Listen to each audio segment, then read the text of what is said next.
It's the Bush League Mud Show. It's the Bush League Mud Show. Let's go. Are you ready? Make some noise! WWE SmackDown. How about we get into some of that, eh? Do we? Well, it wasn't an awful right. show. It was okay.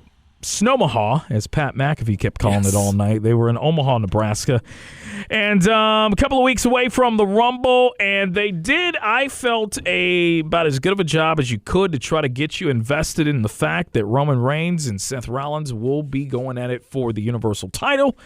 And what's the best way to do that whenever there are two former members of the Shield in an angle? Well, you pull on people's heartstrings because people loved the Shield. It is still the last great faction this company created that people gave a shit about. And it actually benefited everyone in the long run. Yes. So this is what the theme was all throughout the night. We opened with a recap of that.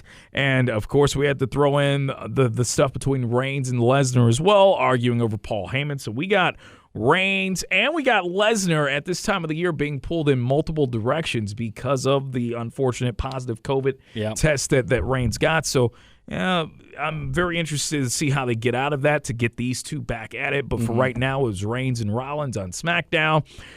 Didn't start off that way, though. After the video package, his cousins, the Usos, they come out and they get on the mics and they talk about that they are the only team, the New Day, that is. They gave the New Day props, acknowledged them pretty much as their biggest rival since they've been tag teaming in WWE, and put them over as the only team that could ever really give them a real fight. But they beat them, and they have asserted themselves without a doubt as the top team in the company. Now, of course, it's a very weak division. No disrespect to the Usos. I do think that any generation they could hang with anybody at this point. But they made the announcement that although they could be helping their cousin and take out Seth Rollins, they got to handle their own business. So they announced that there was going to be a four-way to consider the new number one contenders for their tag team titles.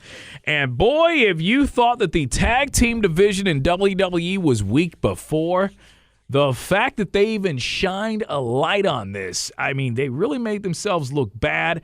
Multiple reasons, because a lot of the teams that were involved, and also the fact that this is what happens, PJ, when you don't build up your tag team division. You just start throwing shit out there, and instead of building tag teams to go on maybe a winning streak or put them in meaningful angles, we do the lazy thing of just makeshifting and just throwing teams in a four-way match to decide your new number one contenders.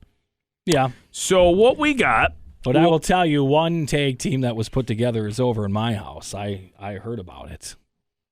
That would have been Cesaro and your kids I am are not really into kidding this. you, Mansoor and Cesaro. Well, here's the issue I got. There's really no story of how these two hooked up. Nope, but to the kids, they're over. They're over because they're good guys and they do the right thing. They want to do the right thing. So in the kids' eyes, they're over somehow.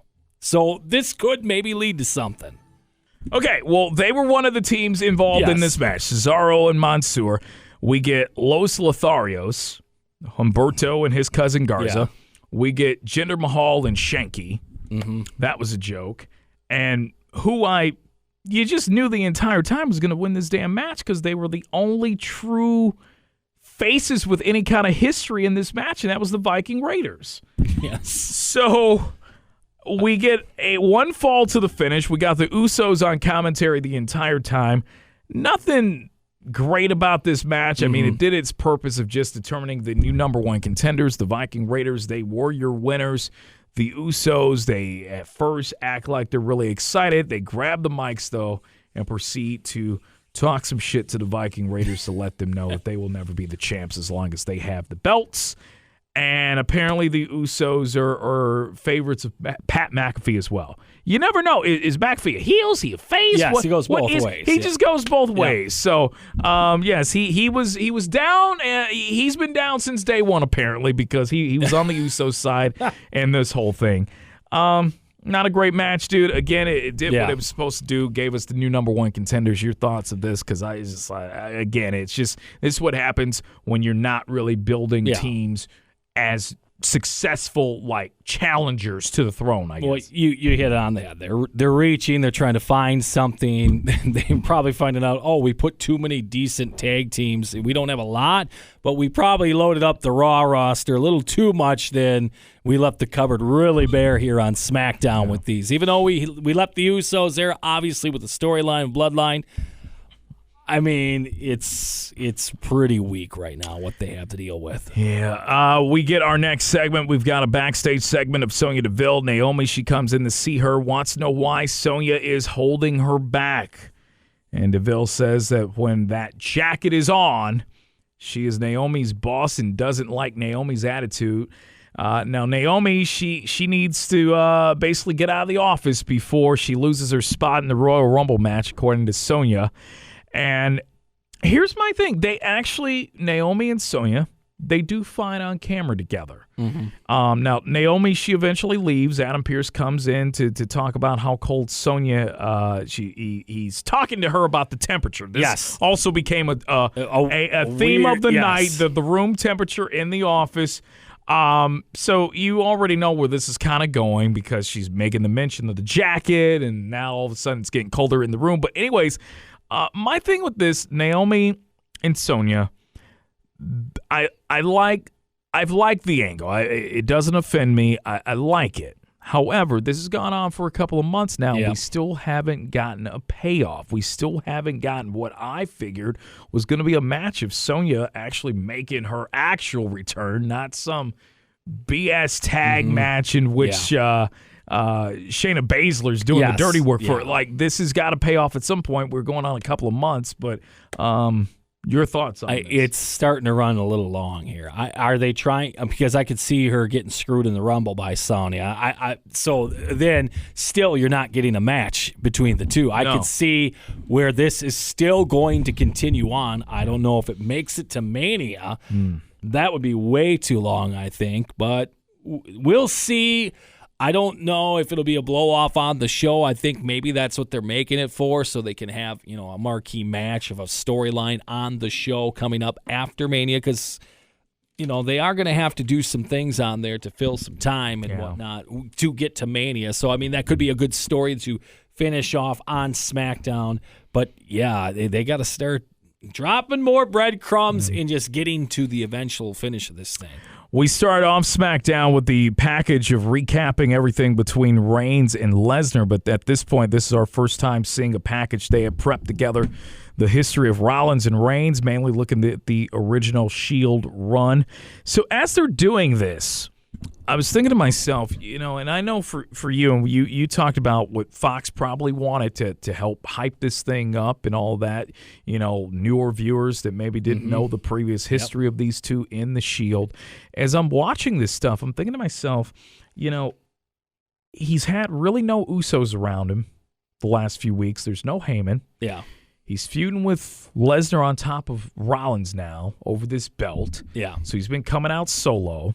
And now we're showing the Shield shit, which people know, professional wrestling, it's a work. Yes. People still look at Rollins as a true heel in that he was the guy that broke this thing up. So I'm thinking to myself, in a way, you got to be careful because you're starting to turn Reigns babyface in a way. If you're going to show all these packages of Rollins being devious behind the scenes of breaking this faction up, and now he's the cackling heel, freaking, they've now officially put that freaking in the name now.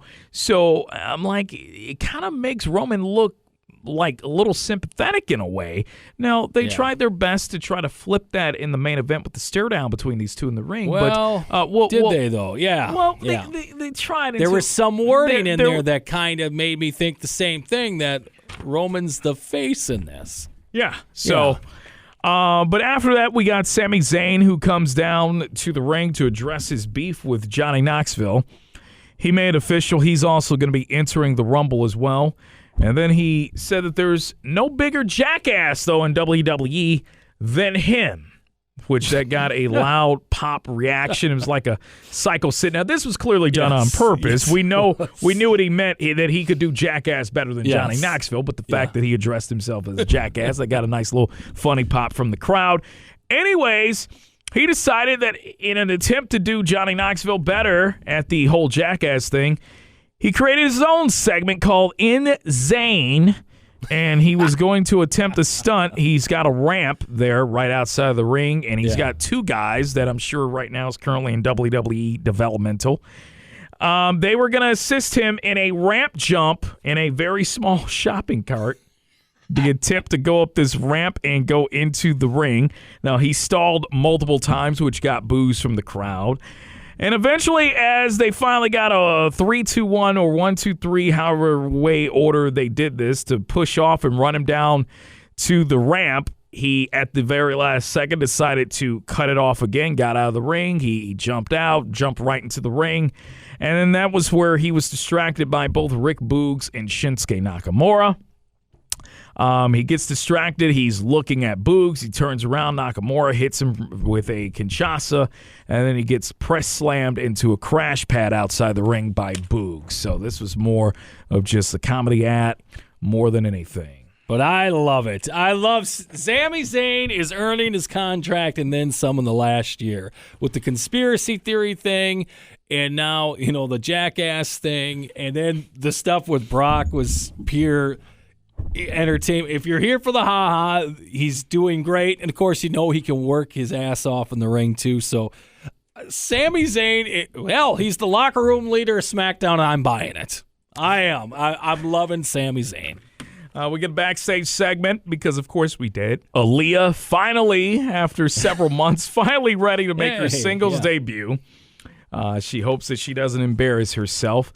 Natalya comes in and says there's no shame in embarrassing yourself against her because she has 3 Guinness World Records for WWE, and she even has the book. So this has now become the new gimmick, I'm going to guess, for Natalya, the Guinness World Record holder. Aliyah didn't know, though, that the Guinness Book of World Records was still a thing, and then she...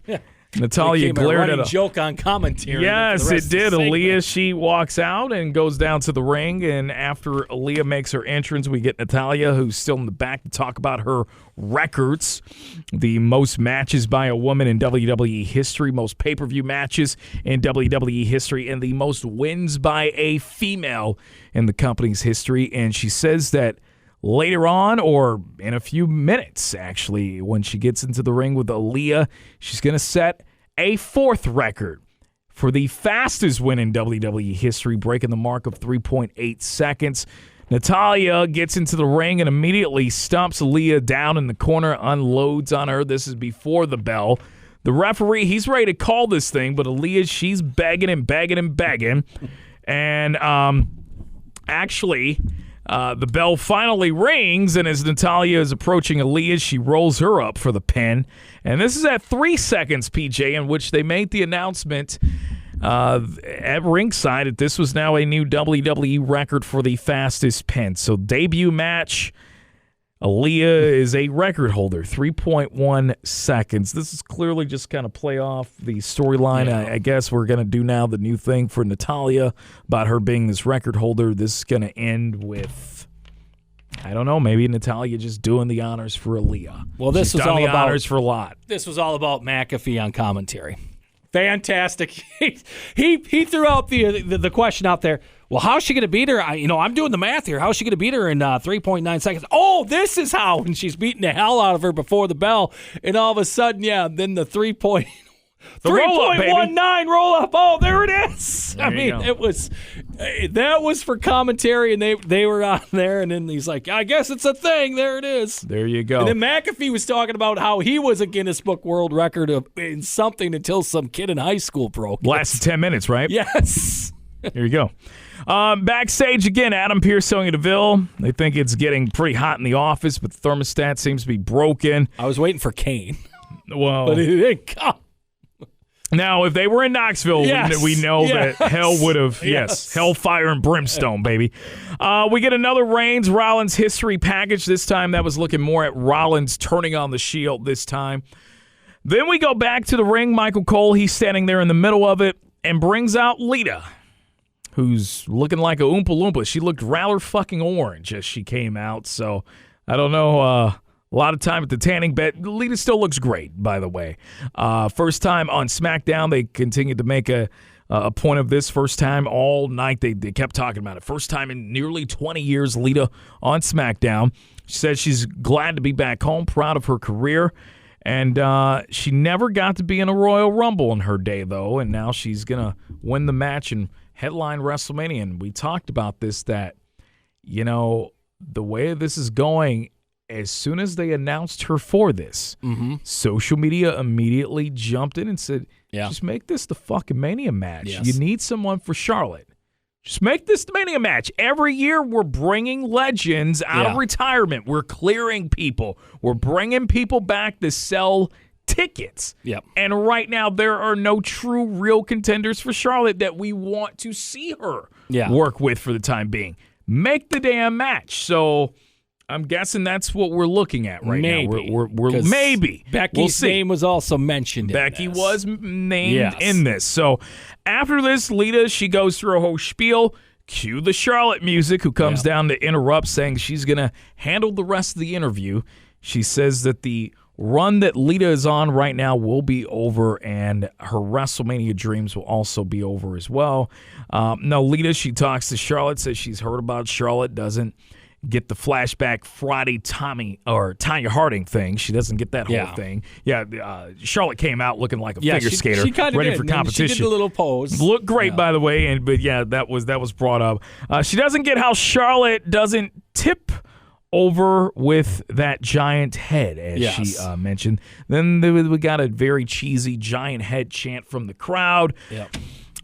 Charlotte says she can't hear it. Anyways, Charlotte talked about beating Trish Stratus down at SummerSlam of 2019, sending her ass back in retirement, and she plans to do the same thing to Lita. Yeah. So that was when Lita out of nowhere hit her lying flat after a twist of fate, which, I know her and Matt are cool now, but, once we did the whole Matt Hardy Edge, Lita thing. Well, okay. It was her finisher, and then going off the top. She didn't go off the top tonight, but Lita was the third Hardy brother. Remember, there's not a Hardy, though, in WWE anymore, so. Wow. How about it, they pal? forgot about her, pal, so you can use the move. After that, we got Ricochet breaking.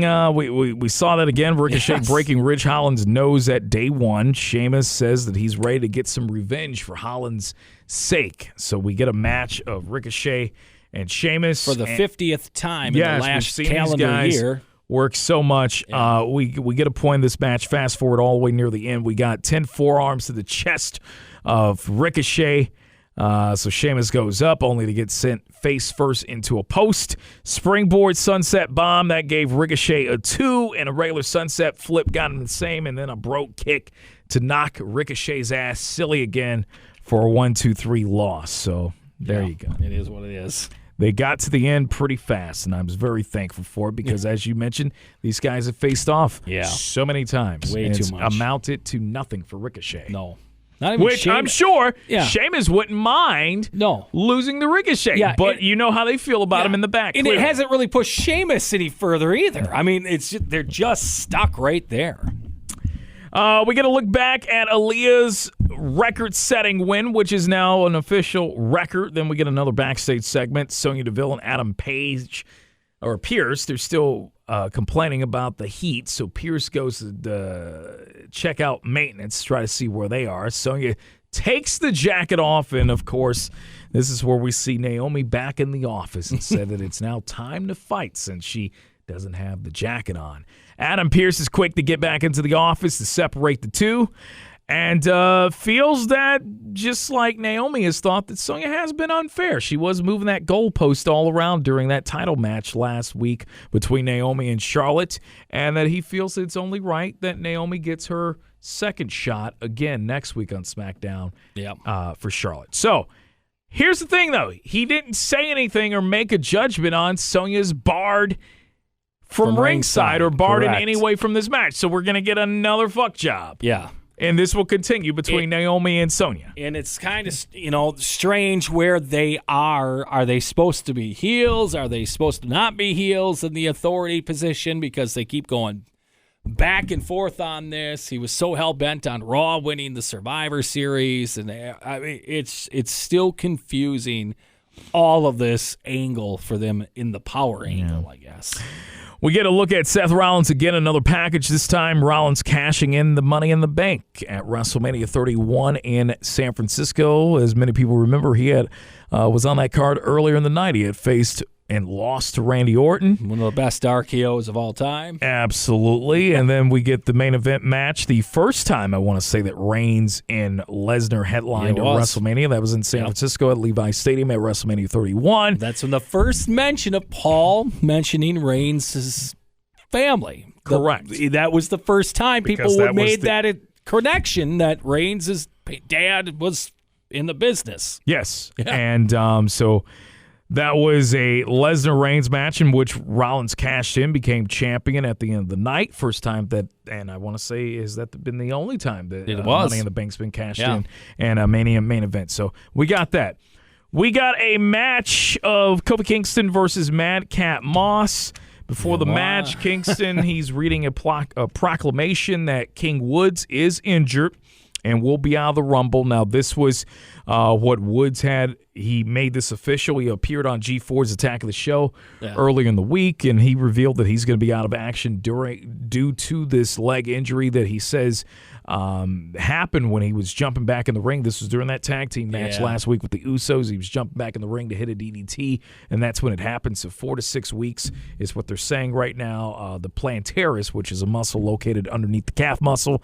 So, a couple of nagging injuries over the last couple of years for Xavier Woods. You really do feel bad for him, especially right now since they just put that King of the Ring gimmick on him. So, and you got to think too, with him, very successful with the Twitch channel, YouTube, the G4 stuff, all the video game stuff. Gives him more time to be on the live stream. Yeah, but you got to think too, how many more times do I want to keep coming back?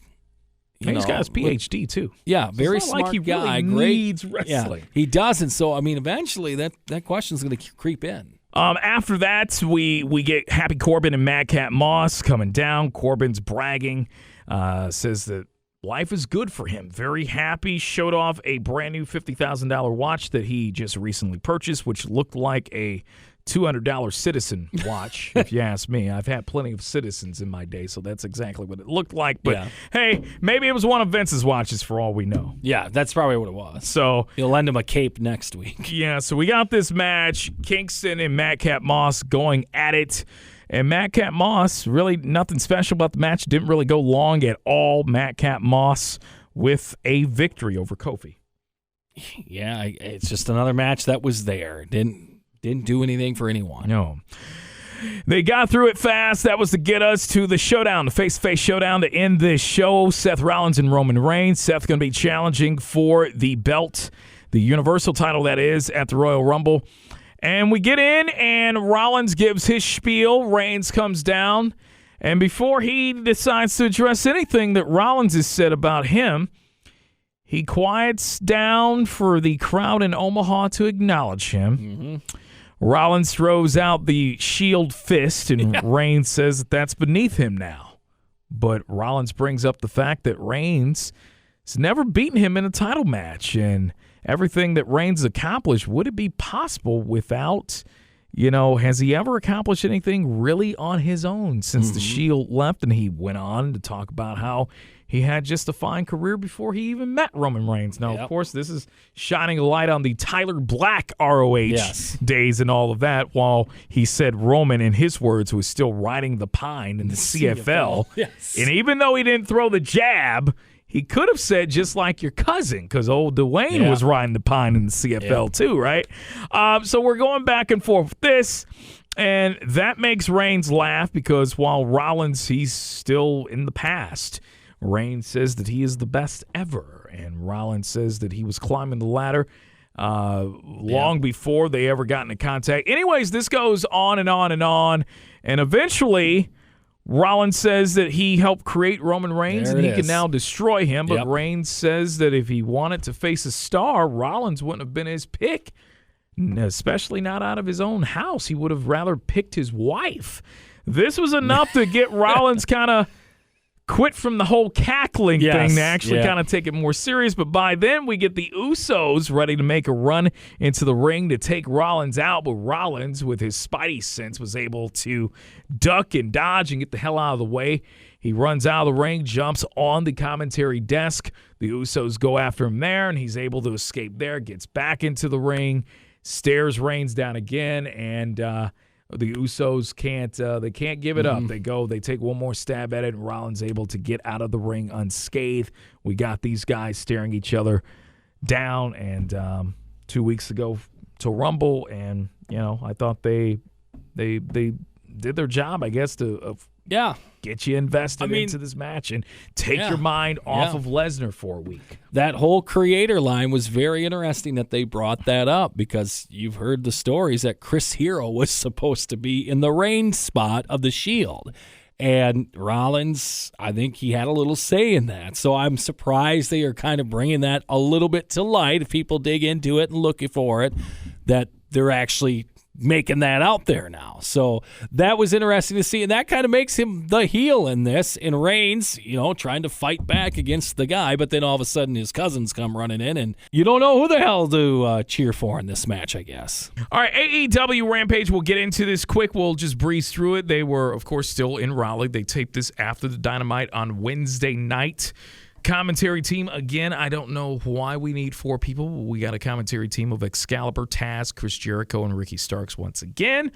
They kept making mention about the fact they're in Horseman country. We started this thing off with a matchup of Adam Cole versus Trent, and they actually said his last name. I was going to say that to you. I'm like, when the hell did he get a last name? He was called Beretta. So okay, makes me wonder if everything's all good trademark-wise with the other company, because he went by Trent Beretta there. So he was referred to, he was announced down to the ring as Beretta, and the commentary team, they referred to him as Beretta. So anyways, best friends and all of Adam Cole's friends were there, trading some chops to start off this match until Beretta was able to toss Cole, toss him down with a suplex back up. Beretta, he sent to the floor and then into a barricade that put him in trouble for a little bit there. They go back inside the ring, and Cole hits his own suplex before Beretta is tossed right back to the floor.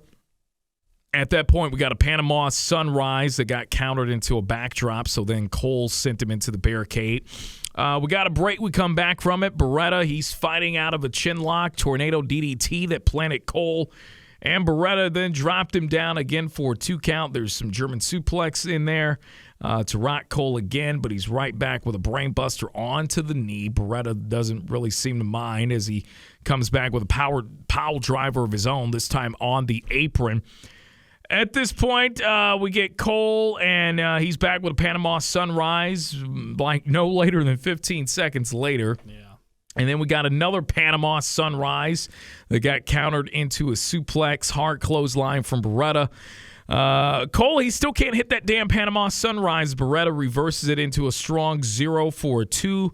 And then we get everybody, because of course we did, everybody gets into a fight on the floor that allowed Cole to take advantage, hit Beretta down low, and then we get a boom that finished Beretta off. So very, very plain Jane-ass match. I mean, this did nothing for me. No. And this was your kicker. Yes. This is usually, we talk about the backwards booking. The main event matches usually go on first with this company. Yeah. So this, you would have thought, would have been the main event, since we got the elite and we've got best friends kind of going at, but no, we kicked this thing off, and I thought that it did not meet expectations. I didn't either. There was too much going on outside. All that should have been left in the locker room. I know you're trying to preview the match on Dynamite, but this is Rampage. This is their own show. Let the guys go out on a singles match.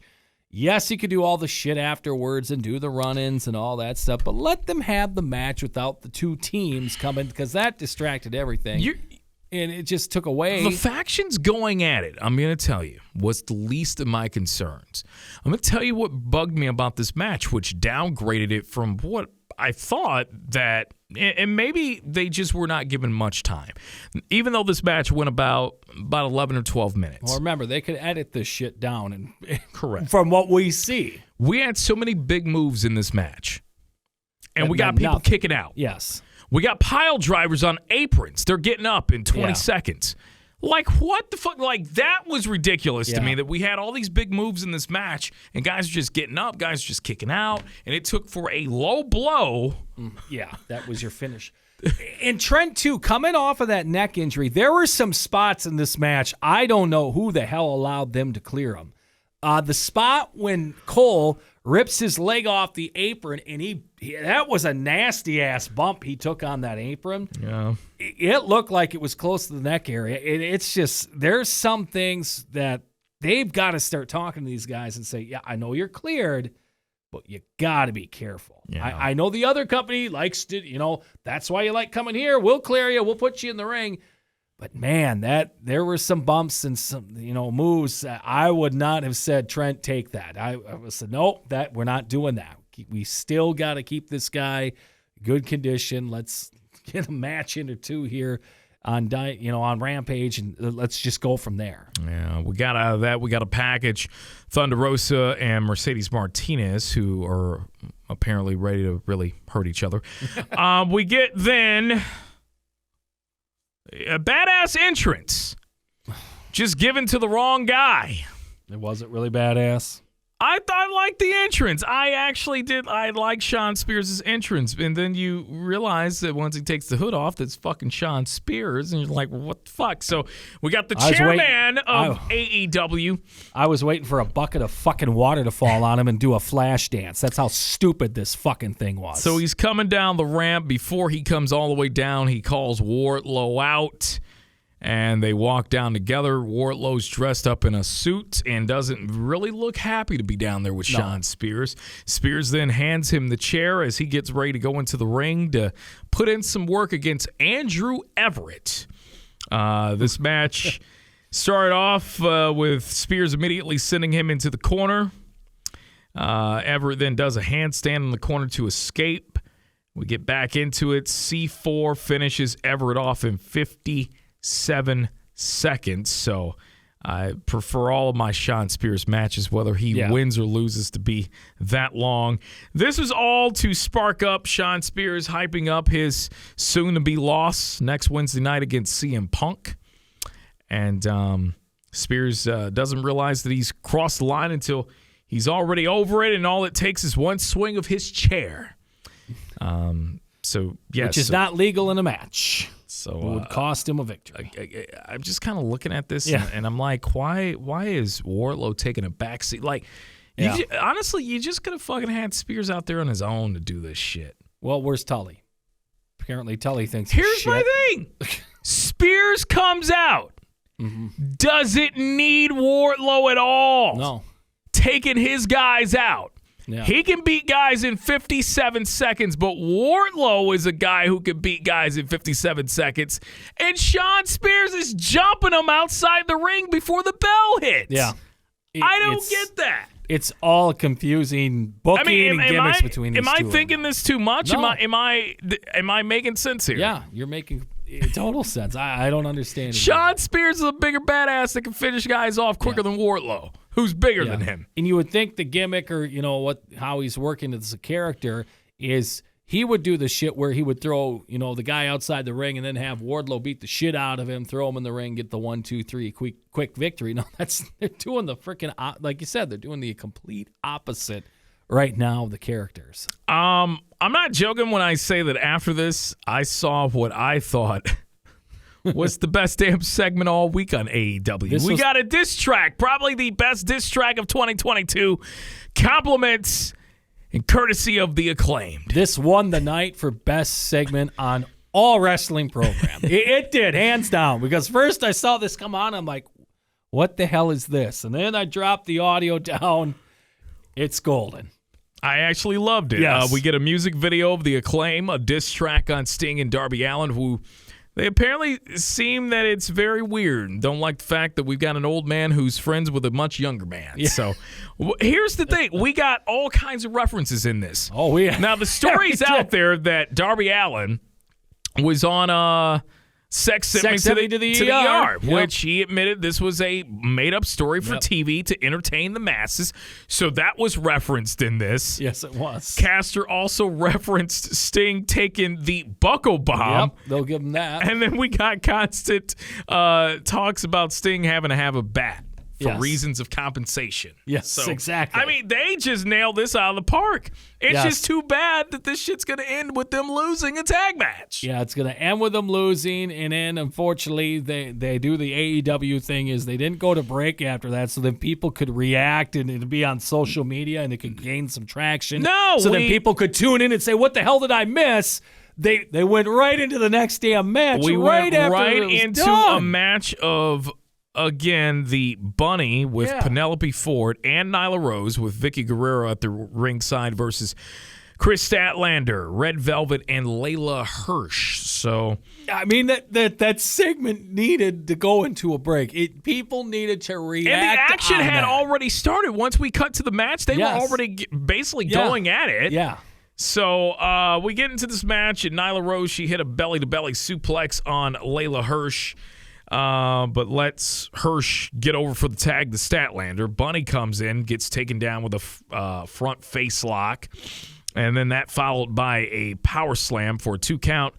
Assisted moonsault that gave Hirsch 2 on the Bunny. So then Red Velvet decided to tag herself in. This team was not on the same page at all. Everybody tagging themselves in. And not even on storyline, but working together. It was a little rough in Nyla spots. Rose, she ends up running over Red Velvet, and then we take a break. We come back. Why am I still talking about this match? I mean, I took the notes, and anyways, we get some screaming from Vickie at ringside. Rose missing a backsplash. Hot tag that brought in Statlander to run Ford over. Then we get a gourd buster that gave Statlander a 2, and then a spider crab. And then we get Guerrero, who's distracting. Bunny then kicks Statlander in the face for the save. She got caught by a blue thunder bomb for a 2. Statlander and Hirsch, they end up colliding, though, and that allowed the Bunny to take advantage and beat Leyla Hirsch with a roll-up. Even though you have Nyla Rose on your team, who could just beat down the rest of the other team, and this match would only be about 50 seconds.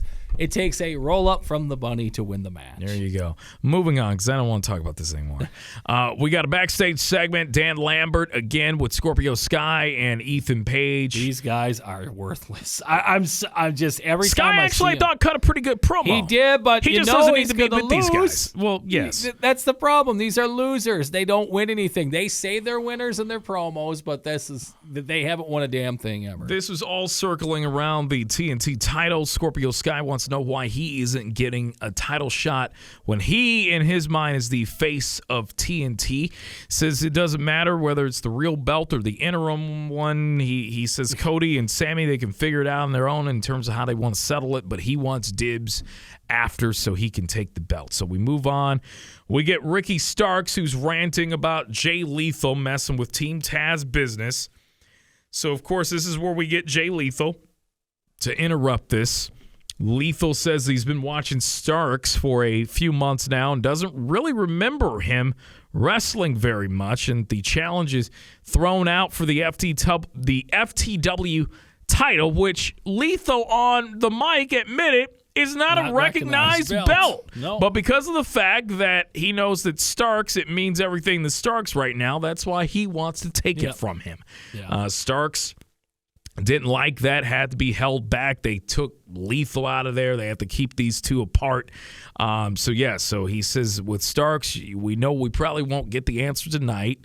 You have to check in with Taz first. So whatever Daddy says, just do the opposite. So there we go. We got referees who can't seem to keep the females apart, but they can come down and they can split up the fellas. I was going to say, they were out there pretty quick. I mean, it was almost damn near before they were supposed to be out there. But, they got them separated. We get a Ring of Honor mention in there as Taz goes on a rant about he doesn't care what Lethal did in Ring of Honor. So moving on, we get a face-to-face main event interview. This was some Goof Troop shit, but what else did you expect in this? We get the Dark Order busting out fucking kazoos to kind of get at Christian. They play a song about joining them. They play their own theme song. Christian Cage didn't really Find it funny. He said, imagine what he could do with the current tag team champs if he could get a kazoo over. So imagine what he could do with the tag team champs. And Mark Henry, of course, hit the catchphrase. This is also one of the most over things about this damn Rampage show every week, because now the crowd has joined in to help Henry announce the catchphrase. John Silver also mouthing along with him, too, about the main event shit. So, again, these are two guys. You're getting ready to face the tag team champs. We need to see, I get it, Dark Order, they're a goof troop tribe now, but still, it's, Anyways, into this match. We get Reynolds working on Jungle Boy's arm to start this match, and then Jungle Boy pops back up, drop kicks, brings in Luchasaurus, who hits a chop. And now we're already back to Jungle Boy versus Silver, and we get some tossing around going on there. Fast forward, we come back from a break. Jungle Boy slipping out of an electric chair and hitting a German suplex on Silver. They all go up top. Luchasaurus then comes back for the Tower of Doom. And then Luchasaurus himself gets sent to the outside. That leaves Dark Order to hit a bunch of shots to Jungle Boy, setting up a German suplex into a jackknife. This got a 2-count rebound lariat that dropped Reynolds down for 2. But then it's Luchasaurus coming back in for the Extinction Level event to finish Reynolds off and retain. Now, we got Silver and Reynolds. They come out. The entire Dark Order comes out to the ramp with them. They start to walk down. Jungle Boy's girlfriend, Anna Jay, is with them. Yes. And I asked you, I said, are we going to get a fucking goof troop spot in this where Anna Jay's going to try to distract her boyfriend? And you said, why the hell not? Yep. Well, in this case, we were accepting of it, and we said, all right, fine, makes sense, plays into the real life. Well, no, we didn't do it at all. No, we didn't even acknowledge it. No, so we're acknowledging the Baker and Cole thing. Now we're not even hiding it. There it is. I wonder if the Tay Conti Sammy Guevara thing, if they're just going to let that go too on camera soon, because they're all over social media. And remember, Sammy was engaged. They made that a big angle on one of the Dynamites this summer, not to Tay Conti. Yeah. So, I mean, that didn't work out. But now they're a couple. But now, you have this couple. You have them featured in this match. We don't even mention it one damn bit. So I don't know if the talents involved said, no, we're not doing that spot or what, but they did not put it in this match at all, which it could have been logical. You might be surprised what I think about this show. I thought that the show in itself, solid, if they could have slowed it down a bit. I just felt this was a very rushed show. Mm-hmm. As far as what was shown on TV. They try to get most matches on because that's what they pride themselves on, is getting more matches in the ring. But sometimes, and this show was originally, it was 3 matches. Now we're trying, and maybe that's what the issue is now. We're going to 4 matches.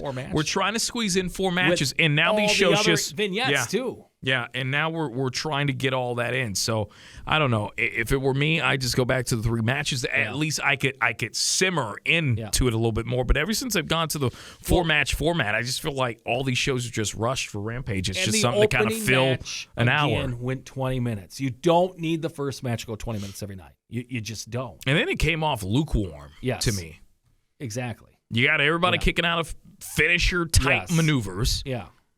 So you don't know how roll-ups are winning matches now after you see some of these devastating moves. So now you don't believe the next time somebody hits a move like that the match is going to be over. You're just going to wait for the roll-up. Rampage for me, I give it great Rampage is on a curve. So compared to Dynamite, I think I gave it a C-. I'll give this a C+. Okay. I'm up to I'll give it a C tonight.